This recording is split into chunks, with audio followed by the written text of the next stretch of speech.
On February 17, 2026, a powerful and emotionally charged moment unfolded at the National Traditional and Religious Leaders Summit on Health in Abuja, when Lawrence Agubuzu directly addressed Bola Tinubu over the continued incarceration of Nnamdi Kanu. The monarch's remarks went beyond a simple appeal for clemency. They evolved into a broader indictment of what he described as inconsistencies and perceived bias in Nigeria's federal dealings, particularly in matters involving regional actors and security concerns. Speaking before an audience of traditional rulers, religious leaders, and government officials, Igwe Agubuzu urged the federal government to either release Nnamdi Kanu or deport him to Kenya or the United Kingdom, from where he was originally taken before being returned to Nigeria to face trial. His position was framed not merely as a legal argument, but as a moral and political appeal for equity and national healing. According to him, if the Nigerian state believes Kanu should not remain within its borders, deportation would be a more balanced alternative than continued incarceration.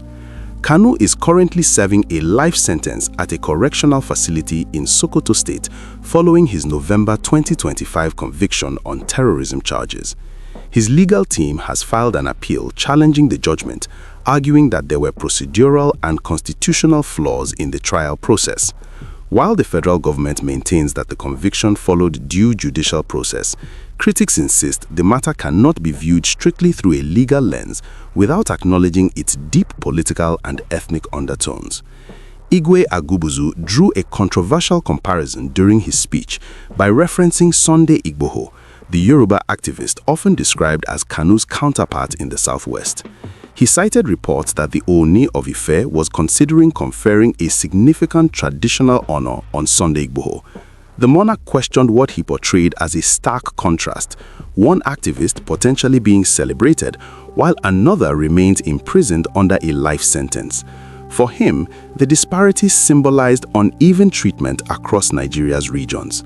Beyond the comparison, Igwe Agubuzu warned of growing frustration among youths in the southeast. He stated that many young people increasingly perceive their leaders as powerless or complicit, accusing them of traveling to Abuja only for political patronage rather than to advocate effectively for Kanu's release. This perception, he cautioned, is deepening mistrust between the people and their representatives, fueling regional resentment. The monarch's remarks resonated strongly because they tapped into a long-running national debate about selective justice. In many parts of northern Nigeria, banditry and terrorism have claimed thousands of lives over the past decade. Armed groups have been responsible for mass kidnappings, village raids, and deadly attacks on security forces and civilians. Critics of the federal government argue that in several instances, negotiations have been initiated with bandit leaders, amnesty programs have been discussed, and some suspects have reportedly been reintegrated under controversial arrangements. This contrast forms the core of the grievance articulated by many in the southeast. They question why individuals accused of leading violent bandit networks that directly kill and kidnap civilians are sometimes engaged in dialogue or benefit from rehabilitation initiatives, while Nnamdi Kanu, whose supporters argue that his actions were primarily political agitation, faces a life sentence. Whether or not these comparisons fully capture the legal distinctions between the cases, the perception of double standards has taken root in public discourse. Supporters of Kanu often argue that his imprisonment reflects systemic bias against the Igbo ethnic group.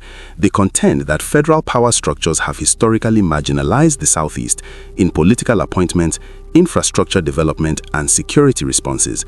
For them, Kanu's conviction is interpreted not only as a punishment for alleged offenses, but as symbolic of broader inequities within the federation.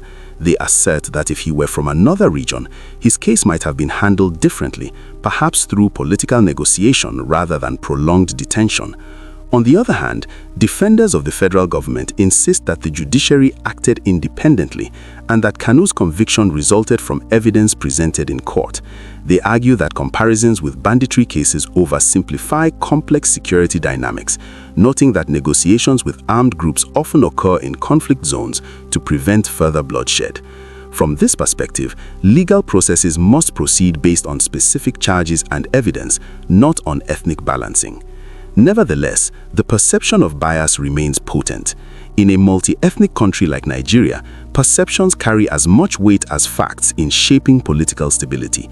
When a significant segment of the population believes federal actions are unevenly applied, trust in national institutions erodes. Igwe Agubuzu's speech highlights how deeply this perception has penetrated even traditional leadership circles. The broader implication of his speech was that unresolved grievances are hindering Nigeria's progress. He suggested that national unity cannot thrive in an environment where large groups of citizens feel alienated.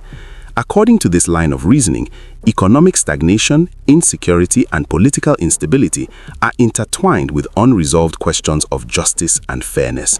When communities believe federal power is selectively enforced, cooperation with national institutions weakens.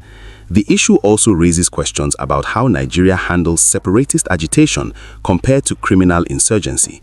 While bandit groups in parts of the north are widely recognized as profit-driven criminal enterprises, the indigenous people of Biafra emerged from political grievances tied to historical events and demands for self-determination.